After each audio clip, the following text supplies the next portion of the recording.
E aí, pessoal, bora caquear podcast local regional com manifestações sistêmicas. Vocês já estão ficando acostumados com essa introdução, mas eu vou continuar fazendo. Hoje a gente tem a felicidade de estar com um convidado que, assim, você já conhece da televisão, provavelmente, que ele andou aparecendo muito na televisão durante um tempo. Muito embora não seja uma memória muito querida, ele aparecia na televisão. É um multiartista, né? Além de fotógrafo, ele também é médico, infectologista, trabalha comigo ou eu trabalho com ele, né? Quase fui residente dele. Eu vou pedir para que ele se apresente. Tá? E tem que me apresentar também. Eu sou Márcio Santos, sou clínico e estou aqui com o Dr. Demétrio Montenegro. Obrigado pelo convite, Márcio. Então é uma honra estar aqui participando desse podcast. Muito legal contribuir, né, para essa meninada que está começando a vida agora. Ter um pouco mais de conhecimento e de uma forma tão leve como você apresenta, né? É isso. Muito bom. Bondade sua. Tu sabe que eu fui quase seu residente, né? Pois é. Foi uma pena você não seguir a infectologia. Pois é, eu sempre... Seria um grande infectologista, né? O que é isso? Só se fosse pros lados, feito desastre. Eu fiz parte do meu internato lá na infectologia do Oswaldo Cruz. Você tá lá, né? Continuo. Continua lá. Só saio com a bengala agora. Mas agora você tá mandando, né? Eu não mando em nada, né? Nem na minha casa. Então tamo junto, né? E em algum momento você deve ter feito a mesma sábia escolha que eu fiz. É melhor ser feliz ou ter razão? Ser feliz. Feliz, então pronto. Então, o Oswaldo Cruz, para quem não conhece, pessoal, é um hospital universitário. O Oswaldo Cruz é o hospital da Universidade de Pernambuco. E Demétrios, ele coordena atualmente a parte da infectologia lá. Ele participa da coordenação. Me explica aí. O chefe, o chefe da enfermaria? Bom, como é que é? Na verdade, me colocaram como chefe. Isso já faz bastante tempo, viu? Eu tenho já 20 anos lá como concursado. Me colocaram como chefe já há 16 anos que eu tento sair disso e ninguém quer assumir o meu lugar, né? Apesar de ser um grupo muito fácil de coordenar, a gente não tem grandes problemas. E o hospital hoje é um hospital muito bom de se trabalhar, né? A gente é meio ilhado. Por ser um hospital universitário, você tem recursos melhores, então assim, a gente consegue avançar em diagnóstico, principalmente na área da infectologia, com uma certa tranquilidade. Então, a gente consegue com outras clínicas até procedimentos que em outros serviços às vezes é complicado, como broncoscopia, e a gente precisa muito, né? Uhum. Então, broncoscopia, colonoscopia, endoscopia. Então, isso enriquece muito a residência. E então a gente tem todo esse suporte do hospital. Então, hoje o hospital já conta com tomografia, ressonância, vai começar uma hemodinâmica. Então, isso é muito bom. Eu andei por lá na minha graduação, 93 a 98, né? Depois 99, 2000 no Getúlio Vargas. Aí foi quando eu fiz a prova para infectologia. Eu entraria como residente em 2001, seria 2001, 2002, 2003. Né? Acho que você teria acabado de sair, né? Eu saí em 2000. Eu lhe perderia por um mês, né? Certo? O último rodízio seu, eu entraria como... E voltei em 2025. 2024... Não, em 2025 como staff. Agora você está na enfermaria. Isso. Muito bom.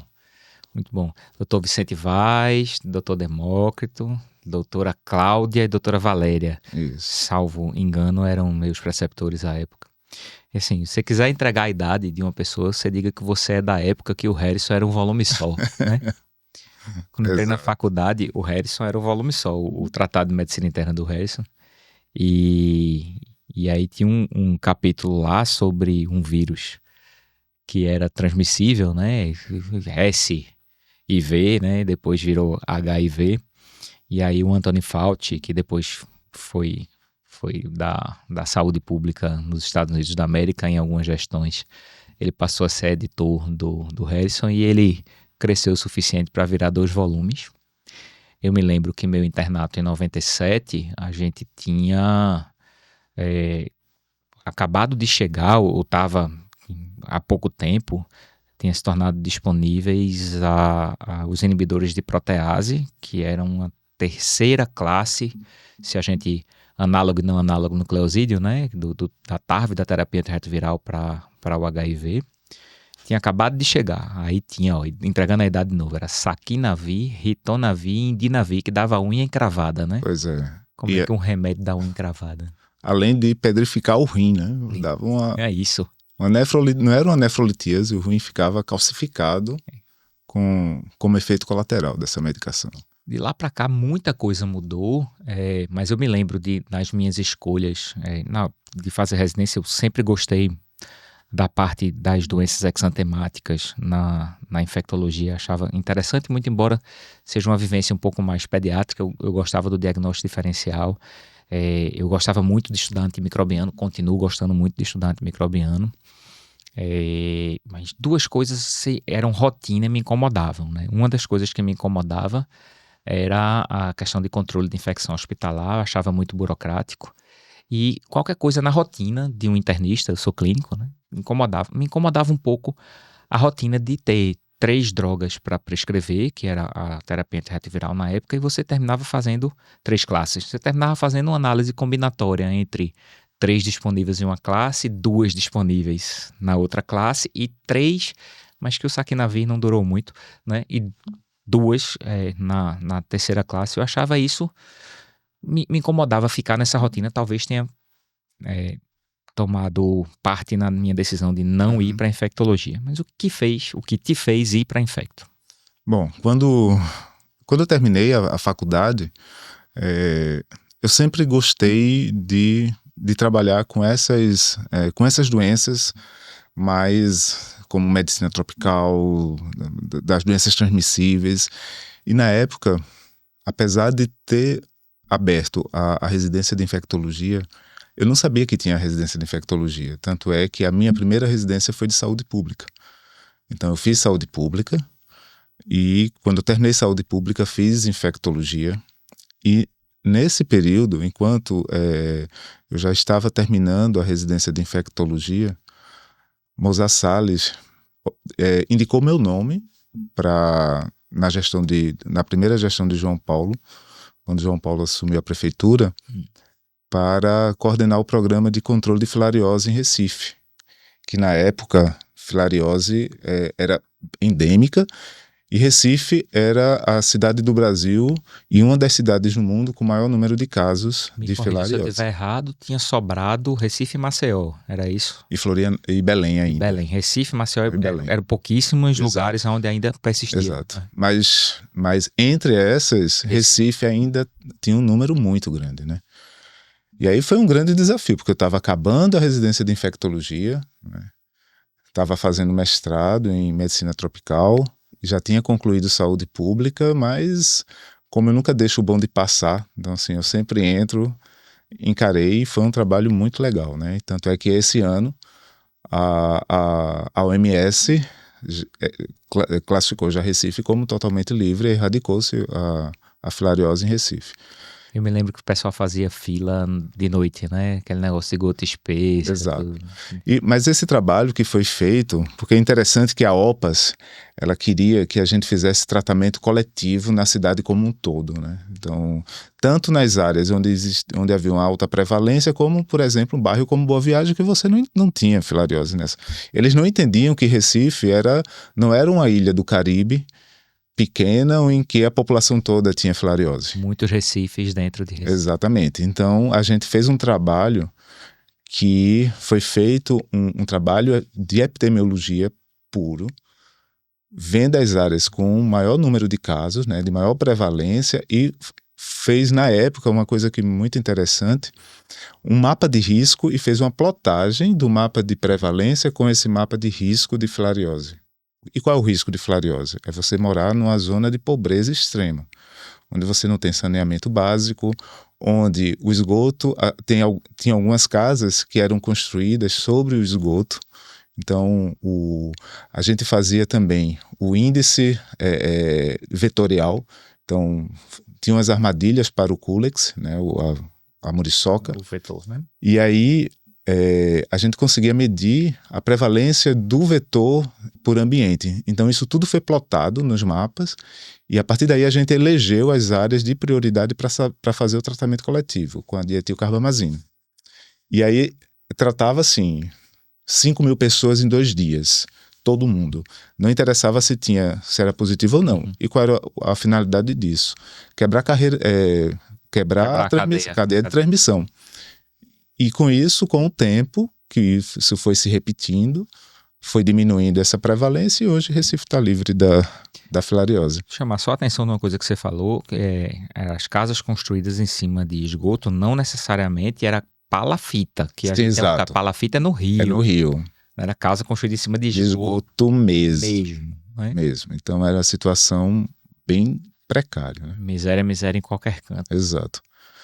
E associado a isso, eu comecei fiz o concurso depois para o UPE, né, que aí eu acho que é o sonho de todo infectologista, é voltar a estudar, a trabalhar no Hospital Oswaldo Cruz, que é referência de infectologia. O nome é sugestivo. Pois é, exatamente. E aí segui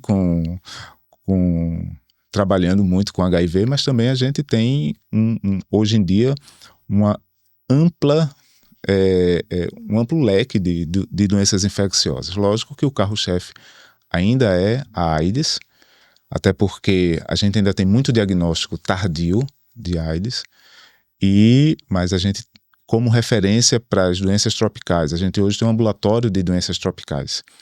E com isso temos, no atendimento desse ambulatório, chagas agudo, malária, leishmaniose, tanto visceral como tegumentar. Tem um ambulatório só de micose sistêmica, e aí entre esporotricose, paracoco. E olha que a gente está longe do Sudeste, que é onde é mais prevalente, mas tem também. Tem também. Histoplasmose e alguns casos de esporotricose bem interessantes, assim. Até meningite por esporotricose a gente já fez diagnóstico. Que não é uma coisa que a literatura traz. Exatamente. Então, corriqueira, pelo contrário, né? Exatamente. Então, assim, a gente tem uma ampla gama de diagnósticos de doenças infecciosas hoje. Para quem gosta de infectologia, você está aí sugerindo, venha para o Oswaldo Cruz. Venha fazer infecto. E trabalho não vai faltar. E associado a isso, hoje em dia, tem a questão também da CCH, né? E o interessante é que eu não gostava de CCH, assim como você disse, né, que eu não gostava de CCH. Eu gosto de discutir com você uma vez por mês. Eu não gosto daquilo todo dia. Me entendo. Pois é. Mas o que foi que me fez depois passar para CCH, né? Eu trabalhava numa UTI, no português. E assim, chegou o momento, eu não sou intensivista, né? Então eu acho que eu cheguei no meu limite dentro da terapia intensiva e do grau de exigência que começou a chegar realmente a terapia intensiva. Sim. E aí foi quando surgiu uma vaga lá no português para CCH e eu disse que aceitava, né? Porque antes disso já tinha sido me oferecido 2 vezes e eu não quero, não. Também não achava que ia se divertir, né? Pois é. Hoje se diverte. E aí, quando eu cheguei em casa, que falei pra Fabiola, minha esposa, olha, vou passar pra CCH. E desde quando você gosta de CCH? Desde hoje.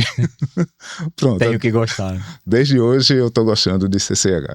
E aí vai já 9 anos já na CCH lá do português. Mensalmente nós discutimos nossos casos, eu tentando lhe convencer do contrário, mas enfim, às vezes eu consigo, às vezes eu não consigo.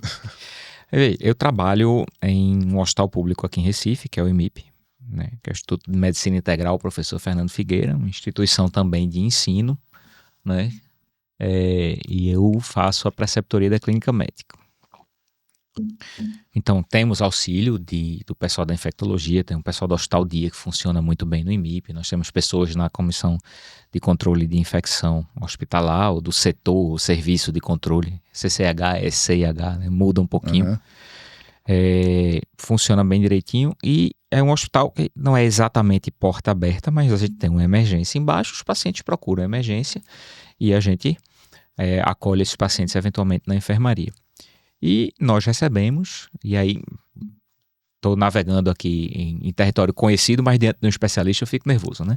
A gente chama atualmente pessoa vivendo com HIV, não é? Isso, exato. Então, recebemos pessoas vivendo com HIV na enfermaria eventualmente. Não é uma enfermaria própria de infectologia, nem somos especialistas em infectologia, mas eventualmente, no hospital geral, isso vai aparecer. E chama atenção que 98%, posso estar exagerando, mas se eu estiver exagerando é de 95% para 98% das pessoas vivendo com HIV que precisam ser internadas na nossa enfermaria, com todo o viés de não sermos o hospital de infectologia, são pessoas que internaram porque não estão tomando remédio. Não é porque ela está tomando um esquema a partir da genotipagem do vírus que é mais específico e que já tem mais resistência. Não. Não é que a pessoa não consiga ter acesso a pegar a medicação, porque a medicação ela graças a Deus e ao SUS, que eu reputo como o melhor desenho do sistema de saúde do planeta, isso é disponível, né? Volto a dizer, temos um hospital dia com o pessoal lá para fazer terapias de infusão durante o dia, tem gente que vai pegar medicação, é disponível. Mas o pessoal não toma porque parou de tomar. Como é que é a realidade lá no Oswaldo e o que é que você tem a falar sobre esse pessoal que para de tomar? Bom, aí a gente tem algumas situações. A realidade do Oswaldo. Hoje, um dos grandes problemas do Brasil em relação a essas pessoas é o diagnóstico tardio, né? O diagnóstico de AIDS avançada. Então, para você ter uma ideia, existe um projeto da OMS de até 2030 se erradicar a AIDS. Então, assim, quando a gente fala erradicar a AIDS, é justamente erradicar aquela pessoa que chega com doença avançada, com infecções oportunistas, com neoplasias associadas à imunossupressão pelo HIV, né? Então, isso é uma situação que hoje a gente tem como conseguir isso. Como você disse, a gente tem no Sistema Único de Saúde diagnóstico e tratamento. O que a gente precisa é que as pessoas se testem. O que a gente precisa é que os colegas médicos de outras especialidades ofereçam a testagem para HIV em qualquer situação. Não precisa a pessoa chegar com um sintoma de HIV para solicitar o teste de HIV. Então, o próprio Conselho Federal de Medicina, alguns anos atrás, já colocou como norma e obrigação de todo médico, independente da especialidade, solicitar na sua rotina as sorologias para as ISTs de uma maneira geral, incluindo o HIV. Então, isso tem que ser amplo. Existiam os critérios, né, antigamente, para você solicitar. Então, acabou-se. Qual é o critério hoje? Isso. Qualquer pessoa que tenha relação sexual. Acabou-se. Não tem mais. Então, qualquer pessoa que tem relação sexual precisa ser ofertado o diagnóstico das ISTs de uma maneira ampla. E aí, isso é um dos problemas. Infecção sexualmente transmissível, para quem não é médico. Exato. E tá ouvindo. A gente recebeu uma bronca de uma pessoa assim, fala em termo médico só não. Tá bom, infecção sexualmente. É bem importante mesmo, né? Porque antigamente era chamado DST, doença sexualmente transmissível. E hoje é IST porque a infecção não significa necessariamente que a pessoa vai ter doença, sintomas, né? E é justamente a AIDS o HIV pode passar uns 10 anos sem causar nenhum tipo de sintoma. E aí onde está o problema da transmissão e a pessoa não está se tratando. Então isso é um X da questão. A gente ainda tem muito, tanto jovens quanto idosos. E aí vem uma outra questão. Uma realidade epidemiológica diferente. Né? As pessoas têm pudor de pedir para o idoso como se o idoso não tivesse sexualidade. E o idoso tem sexualidade. Então tem o idoso. Da geriatria diz que é etarismo, isso não pode. Pois é, exato. Então tem o idoso que se contamina enquanto adulto e chega na terceira idade, com sintomas de doença avançada, e tem aquele idoso que se contamina naquele momento. Então são duas realidades. Então isso é uma situação. A outra situação é que você diz, muita gente perde segmento. perde o segmento do acompanhamento com o médico ou perde o segmento de abandonar o tratamento. E aí isso vai muito além de apenas a pessoa não querer tomar o remédio. Por que isso? Na verdade, se você for olhar, por que no meu consultório ninguém perde segmento? Ninguém deixa de tomar remédio. E por que no SUS a gente tem um número grande de pessoas que perdem esse segmento? Eu tenho Quando pensamentos. quando você tem a disponibilidade da medicação para ambos os grupos. Na verdade, uma das coisas que é muito importante é rede de proteção. Então, uma pessoa que mora no sertão do estado, que não quer pegar uma medicação na sua cidade, porque são cidades pequenas, Por conta de estigmatização. por conta de estigmatização, né? E aí não vai ter o dinheiro frequentemente para vir pegar a medicação. Isso é uma coisa. Ou o transporte da prefeitura vai estar disponível uma vez a cada 2 meses. Exato. Tem o autopreconceito, né? O autoestigma, que é um problema muito sério, né? Então não é só a consciência de ter que tomar um remédio. Muitas pessoas têm essa consciência, mas tem o autopreconceito mesmo, né? De não se aceitar como portador do vírus do HIV, como sendo uma pessoa que vive com HIV. E isso interfere na adesão, entendeu? Então é multifatorial. Não é só o não tomar o remédio simplesmente. Então, se a gente fosse pensar em não tomar o remédio por si só, é muito pouco. Então, é uma questão. Existe uma questão social, existe uma questão econômica associada a isso, existe uma questão psicológica associada a isso. Então, se a pessoa não tem essa rede de apoio, fica muito mais difícil. Às vezes são pessoas, adolescentes, que são colocados para fora de casa porque os pais não aceitam nem a questão da homossexualidade. Uma eventual sexualidade ou eventual diagnóstico de uma doença, uma infecção sexualmente transmissível. Exatamente. Então, isso é muito difícil. E aí você tem essas... Mas o que eu sempre digo, a gente não pode nunca deixar de acreditar que um dia aquela pessoa possa voltar a tomar a medicação de uma maneira correta, não é? Então, já aconteceu algumas vezes, assim como também já aconteceram situações que a gente não consegue. E tem uma situação muito emblemática, uma mulher que eu acompanhava, ela faleceu de AIDS avançada, e ela tinha diagnóstico de uns 15 anos de diagnóstico. E nunca tomou o remédio de maneira correta. Morava no interior do estado, em uma cidade, e o interessante é que ela não faltava à consulta. Então, assim, ela ia para todas as consultas, mas ela não conseguia tomar o remédio. E aí tinha uma relação muito difícil com os filhos, com a mãe, não tinha apoio, e isso daí prejudicava muito. E por que ela ia para a consulta? Porque era onde ela era acolhida, na consulta.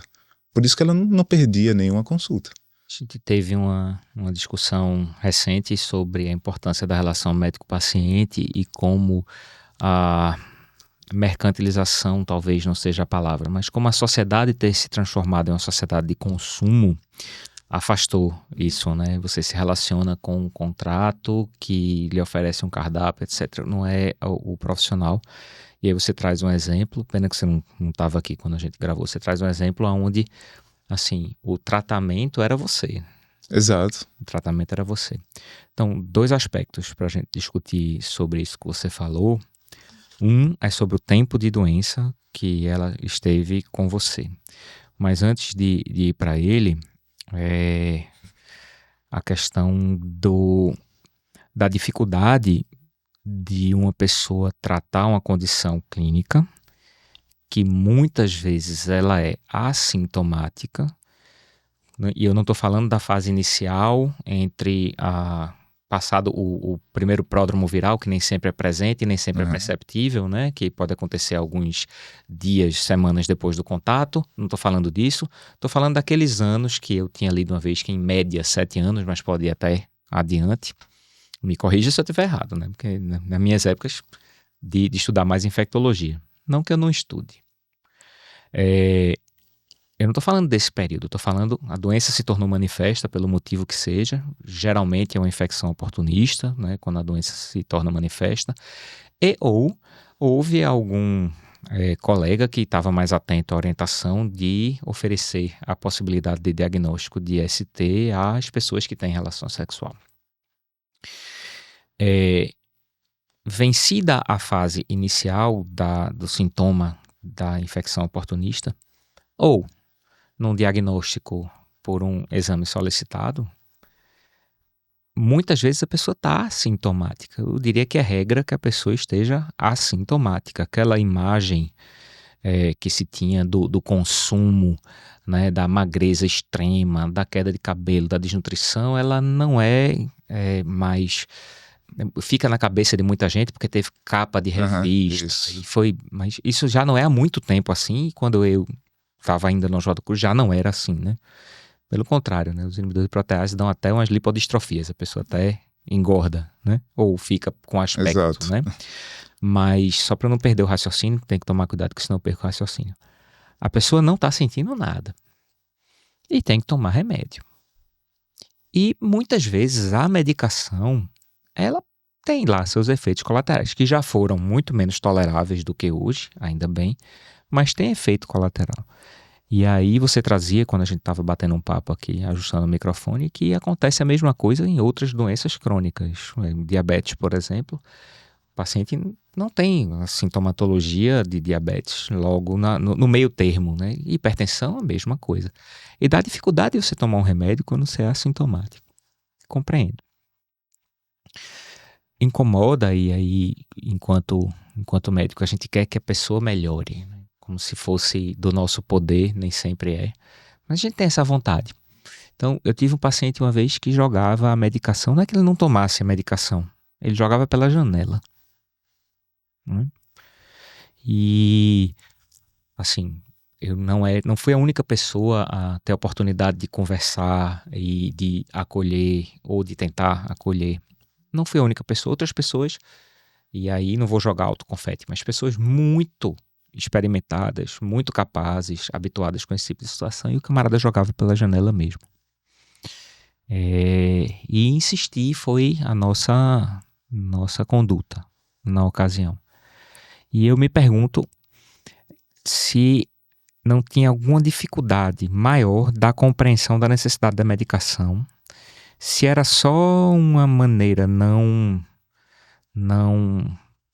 tão evidente de dizer eu não quero viver desse jeito, eu sei o que eu estou fazendo, mas enfim, foi muito emblemático, foi muito difícil de lidar, gera sentimentos na gente, né? Porque no caso das infecções sexualmente transmissíveis, o nome está dizendo, elas são sexualmente transmissíveis. Se alguém não está tratando, alguém tem uma possibilidade maior de ter uma carga viral maior e de transmitir. Então, quase como se fosse uma medida de proteção social a gente tratar. Como o exemplo da filária que você falou, foi uma medida de proteção social. Não interessava se você tinha gota espessa positiva ou não, você tratou 5.000 pessoas em um dia. Bom, esse é um ponto que eu queria que você comentasse, né, dessa situação, né, da dificuldade das pessoas abandonarem, mesmo acolhidas e mesmo informadas. E o outro ponto é, você falou em 15 anos do diagnóstico e passou em tratamento contigo sem tomar adequadamente a medicação. E quem está trabalhando em hospital há mais tempo, às vezes tem a impressão de que a gente tinha uma doença de uma evolução a partir da primeira manifestação super rápida, terrível, e de que a gente consegue hoje cronificar a doença. Imagina-se que essa cronificação seja maior nas pessoas que tomam mais regularmente a medicação. E você falou em 2030 também. Eu queria que você dissesse como é que está essa perspectiva, né? Também de se olhar para 2030 extinto, como é que é? Tem medicação injetável para cada 6 meses atualmente, né? O negócio evoluiu. Então, só para não perder o bonde, a dificuldade da não adesão ao tratamento por questões múltiplas, você já falou um pouco. E essa coisa do porquê insistir, né? Às vezes a ficha cai, acho que você me falou. E essa questão de como é que está a perspectiva da doença hoje. Bom, nessa primeira situação, né, a gente já vinha mais ou menos discutindo isso, e, como eu disse, é multifatorial, né? E só para você ter uma ideia, eu acompanho um paciente que ele era de um outro colega, sempre ia para as consultas, mas não tomava remédio, dizia que tomava, mas quando a gente pegava os exames, tinha lá sempre vírus detectado num valor muito alto. A gente pedia um exame para ver se esse vírus tinha resistência, exame de genotipagem, e via que não tinha resistência. Então ele realmente não tomava o remédio. Não tinha sido exposto à medicação. E passou muito tempo com isso, até que diagnosticou uma tuberculose, um mal de Pote, tuberculose na coluna, e a partir daí ele fez uma insuficiência renal por conta do HIV, e a partir daí ele começou realmente a se tratar e conseguiu controlar o vírus depois de anos se tratando. Então é uma situação que pode acontecer realmente da pessoa voltar a cair a ficha, e a partir de um momento que vê uma gravidade maior no seu com o seu caso, começar a tratar. Por isso que eu acho que a gente não deve nunca deixar de insistir com aquela pessoa. A segunda situação, a segunda pergunta, e aí vem nessas pessoas que não se tratam e aí está transmitindo o vírus. A gente trabalha muito com desmistificar e tentar diminuir esse estigma do HIV. E uma notícia de um grande trabalho que mostrou que o fato de você ter o HIV bem controlado, você não transmite o HIV por relação sexual. Então isso foi uma virada de chave para ser trabalhado esse estigma e esse autoestigma. Porque muito do sofrimento de uma pessoa que vive com HIV é justamente o medo de transmitir o HIV para outra pessoa, e principalmente aquela situação de se achar inferior aos outros justamente por conta disso. E trabalhar isso e dizer, olha, sua carga viral está indetectável, sua carga viral está zerada, você não transmite HIV para outra pessoa por relação sexual. Isso não quer dizer que a chance seja baixa de transmissão. Não existe chance. Então, vários trabalhos depois foram replicados entre casais que têm situações sorológicas diferentes. Isso foi provado.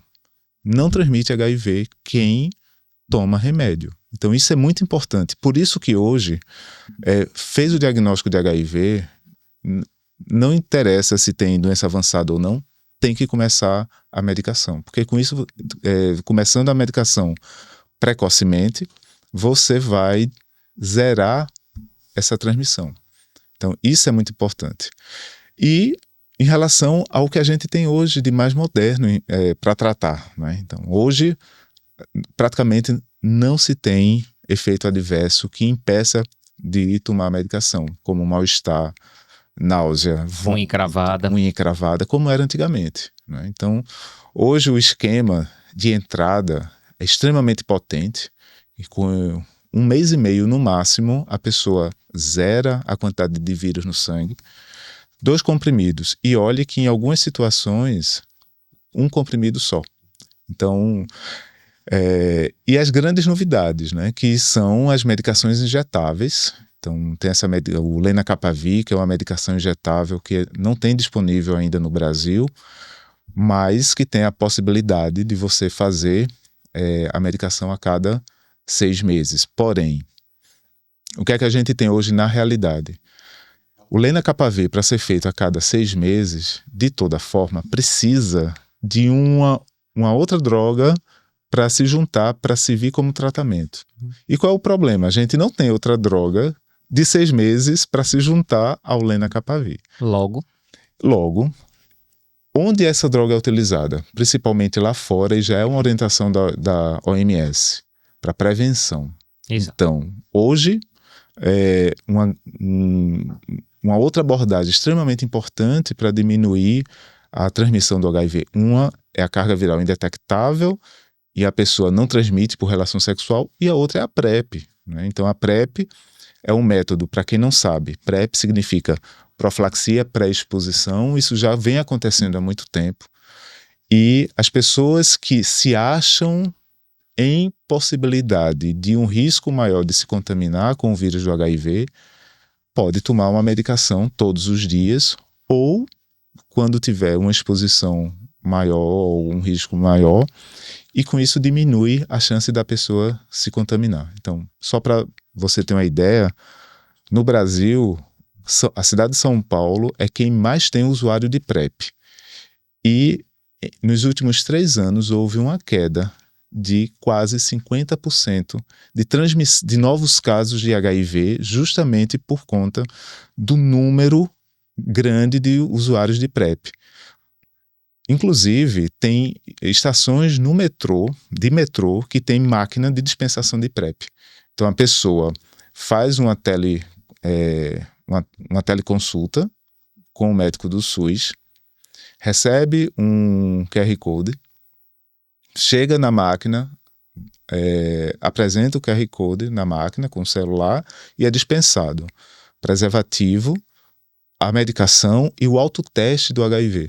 Eu ia fazer esse comentário, né? Porque aí faz o autoteste, se for negativo, a pessoa começa a fazer uso da PrEP. A gente está conversando, isso fica gravado e depois a pessoa vê. As pessoas, às vezes, as pessoas veem, às vezes, um corte, aquele pedacinho que você quer, né? Aí o doutor Demétrio me autorizou a só tomar esse remédio aqui que tá tudo certo. Aí você traz, ó, é o preservativo. Exato. Preservativo, a testagem. E a medicação. Exato. Agora, quando a gente faz a conversa com o usuário que quer fazer a PrEP, uma coisa muito importante, sabe, Márcio? É a gente, como médico, não trazer o nosso juízo de valores em relação à sexualidade.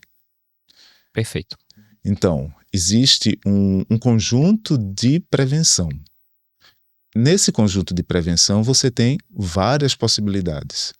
Uso de preservativo, o uso da PrEP, a testagem regular.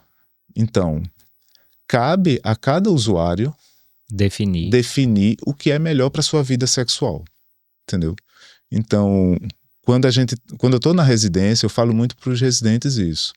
Você não está aqui para julgar o que uma pessoa deve ou não fazer de sua vida sexual. Isso cabe a cada um. Você tem que dar as opções, né? Então, a gente diz, olha, a PrEP só previne do HIV. Existem as outras ISTs. A recomendação é você fazer prevenção combinada. Mas a pessoa pode dizer, eu não quero usar preservativo, porque eu não tenho prazer com preservativo. Não é você que vai dizer que ele está errado ou que ele está certo. Ele precisa saber que ele tem risco de pegar outras ISTs, se só usar a PrEP. Funciona quase como, que esse termo foi cunhado para outra situação, como consentimento informado. Sim. Né? Sim. Desde que a pessoa saiba quais são os riscos, e aí, a partir daí, ela escolhe. Porque, engraçado que, inclusive, tem alguns infectologistas que são contra a PrEP com o seguinte jargão. Quem vai usar PrEP vai deixar de usar preservativo. Aí a pergunta é, as pessoas, na verdade, não é nem uma pergunta, mas a afirmação é, as pessoas já não usam preservativo. Então, vai usar preservativo numa primeira relação, numa segunda, numa terceira, a partir da quarta relação com a mesma pessoa, deixa de usar. Deixa de usar e não se testa, não tem uma conversa sobre testagem. E não faz nem a PrEP. E não faz a PrEP. Então, se preservativo fosse 100% eficaz, não existiria Lembrando que o preservativo existe há mais tempo do que a PrEP. Exato. Então, e veja que nunca conseguiu diminuir o número de pessoas com que se contaminaram com o vírus do HIV. Então, a efetividade dele não é tão alta porque as pessoas não usam. Se utilizasse, seria, mas não utilizam. Então, você precisa ter algo a mais. Por isso que, quando a gente trabalha com PrEP, a gente não pode se colocar num papel de juiz e dizer o que está certo ou o que está errado. Cada um é que vai definir como vai ter a sua vida sexual. Eu acho que o médico não deve se colocar em papel de juiz, a não ser que ele queira fazer direito, né? Pois Ele pode fazer exatamente. direito em papel de juiz. A gente tá ali para tentar ajudar, né? Feito diz a história do julgamento. Mas é muito importante, assim, e o Lenacapavir veio com essa possibilidade de uma injeção, não é vacina, mas é uma medicação que vai prevenir uma injeção a cada 6 meses. E num congresso que teve agora em fevereiro, teve uma apresentação. Tá em 2025, só porque. Então, minha preocupação é que às vezes fica gravado. Esse é o Dr. Demetrios disse. Em fevereiro de 2025, é um grande congresso de HIV que acontece nos Estados Unidos. E aí foi apresentado um trabalho dessa droga, do Lenacapavir, porque hoje a injeção ela é subcutânea. Mas aí foi apresentado com outras apresentações, com injeção intramuscular. Essa primeira fase é um estudo em fase 2, então assim, é para ver se você vai manter o nível sérico da droga no sangue, um nível sérico capaz de prevenir a contaminação. E ele mostrou que tem nível sérico de 1 ano. Então, assim, a pessoa tomaria a medicação a cada ano.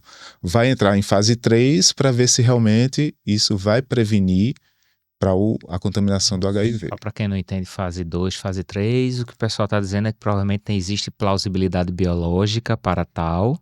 Exatamente. Porém, não estamos autorizados ainda a fazer. Mas vai ter o estudo agora para saber se ele vai ser eficaz, se não vai ser inferior ao comprimido, né? Então, lembrando que esses estudos de PrEP, sempre a orientação é você ter a prevenção combinada com outros métodos, né? Então, por isso que eu falei no começo, fica gravado, né? Olha, o médico mandou, né? Não está mandando nada, a gente está dizendo o que existe de opção. Exatamente, né? Tem muito assunto, né? Não pode ir muito longe não, porque senão passa do que a gente se propõe para falar, mas eu queria fazer só uma brincadeira contigo.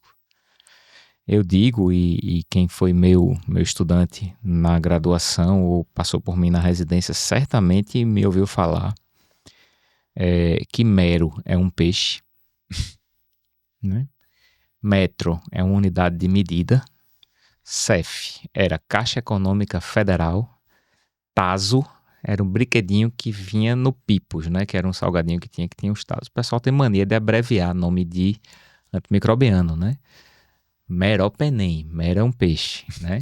Metronidazol, metro unidade de medida. E assim sucessivamente. Piperacilina tazobactam, não é tazo, por favor. Porque eu digo que você pega intimidade com o nome do remédio e ele sai mais fácil da sua caneta. Exato. Né? Por que o meropenem é um antimicrobiano da classe dos carbapenêmicos, cujo anel de base vai terminar sendo ainda o famoso, é um beta-lactâmico super desenvolvido, mas é um carbapenêmico, né? Que tem um espectro de ação extremamente amplo, boa penetração tecidual, linearidade de concentração sérica, é um antimicrobiano, excelente antimicrobiano. Mas virou critério de qualidade de serviço você usar pouco. Por quê? Hoje a gente trabalha muito naquele embate do uso racional de antimicrobianos, né? Então, e qual é a preocupação? O uso indiscriminado dos carbapenêmicos criou uma população de bactérias com verdadeiras bombas atômicas, né? Eu gosto muito de comparar o mecanismo de resistência de cada uma como uma arma. A gente não gosta de ser sensacionalista, não, mas esse termo, esse assunto merece. Merece, exatamente. Então, hoje tem uma classe de enzimas produzidas por bactérias gram-negativas que são induzidas justamente pelo uso indiscriminado dos carbapenêmicos, principalmente do meropenem, que são as metalo-beta-lactamases, que a gente praticamente não vai ter, vai até ter algum tipo de droga para tratar. Por quanto tempo a gente não sabe. Mas com toxicidade alta e com baixa penetração na maioria dos tecidos, como é o caso da polimixina e a micacina. Mas quais são os melhores, qual é a melhor classe de antibiótico para tratar as infecções graves? Os beta-lactâmicos. E esse tipo de enzima vai destruir todos os beta-lactâmicos, ou praticamente todos, porque eu digo que tem um beta-lactâmico que se comporta como uma barata, que é o Aztreonam. Por que eu digo isso? Porque numa guerra atômica, a barata vai sobreviver... Vai sobreviver a barata e o Aztreonam. Pois é. E a metalo-beta-lactamase não inativa o Aztreonam. Então é interessante quando você pega uma cultura com teste de sensibilidade, se você tem o Aztreonam sensível como sendo o único beta-lactâmico sensível, então você pode dizer que aquela bactéria só produz metalo-beta-lactamase. É raro, né? Porque você tem vários mecanismos de resistência. Mas isso é a grande preocupação. E existe uma projeção da Organização Mundial de Saúde que em 2050 a maioria dos casos de óbito no mundo vai ser por infecções causadas por bactérias multiresistentes. E isso é uma consequência da nossa má prescrição de antibióticos, né? Então, a gente precisa ter esse uso racional muito amarrado na maioria dos serviços. E aí virou critério de qualidade. Exatamente. Quanto menos você precisa prescrever o meropenem, melhor é a assistência do seu serviço. Do seu serviço, porque você, o pessoal chama de stewardship, né? Você Exatamente. seguiu uma sequência mais coerente, mais lógica, mais baseada em diagnóstico topográfico de infecção, mais baseada em cultura, em velocidade de acesso à cultura, e na equipe assistente perseguindo esse diagnóstico com afinco, né? Então, assim, tem duas situações que eu acho que são críticas, justamente em relação... Primeiro você iniciar um antibiótico como o meropenem numa situação de gravidade em que a pessoa tem o risco de ter uma bactéria hospitalar. Não tem problema. O problema é justamente quando sai o resultado da cultura e é uma bactéria que você pode colocar uma ceftriaxona. A gente chama desescalonar. E o médico tem aquela famosa frase: mas está melhorando. Sim, está melhorando, mas vai melhorar também com a ceftriaxona. Então, gravidade não significa necessariamente você ter um perfil de resistência ruim. Então, um paciente pode ter uma gravidade, uma infecção grave, uma sepse, mas com a bactéria sensível a antibióticos como cefalosporinas de terceira geração, e numa situação que você consegue fechar essa possibilidade, você, se não desescalonar, você vai estar induzindo sim a uma resistência. Logo, quem procura a possibilidade de desescalonamento e consegue fazê-lo, usaria menos o antibiótico o meropenem no caso, e aí ao usar menos, ele significa que ele foi atrás, aí vira um critério de qualidade. Exatamente, exatamente. Só para o pessoal entender, a gente não está falando, muito embora também não esteja certo, né? Eu tenho um amigo que adora antibiótico, né? Gripou, ele toma antibiótico. E aquela coisa, né? Você deve receber também, né? Qualquer parente seu, amigo seu que vai viajar, mas prescreve aí um antibiótico para eu levar para a viagem, né? Parece que o antibiótico é a coisa mais importante, é o antibiótico e o passaporte, né? Exato. Bom, não é o antimicrobiano que você toma em casa, né? A gente está falando de uma situação extrema que é dentro do hospital. Mas começa com o antimicrobiano que a pessoa toma em casa, porque se ela foi exposta a antimicrobiano antes, as equipes de assistência de saúde provavelmente vão considerar aquela como um segundo curso de antibiótico, e já vão para um patamar, um degrau a mais, degrau né? a mais. Então isso é muito importante. E outra coisa é que a gente precisa, dentro do serviço hospitalar, avaliar o tempo de uso de antibiótico, né? Então, assim, Aí tem a cabala, né? exato. Então, assim, antibiótico, a gente não pode colocar no piloto automático, de dizer, eu vou fazer 10 dias e pronto. Enquanto não chegar o 10º dia, eu nem me preocupo em suspender. Então, na verdade, a gente precisa avaliar dia a dia e sempre se perguntar, ainda precisa de antibiótico? Porque hoje em dia, as grandes recomendações, os grandes trabalhos mostram que quanto menor o tempo, você vai ter um melhor, com exceção de algumas infecções. Isso, né? Obviamente. Isso não é um infectologista falando, o médico da infecção hospitalar falando, isso é literatura cada vez mais abundante. Exato. Que não precisa, na maioria das vezes, de tanto tempo de antibiótico, né? Tem sido reduzido, salvo as exceções. Uma endocardite, um osteomielite, um abscesso que não dê para ser drenado, então, mas isso não é a maioria dos casos.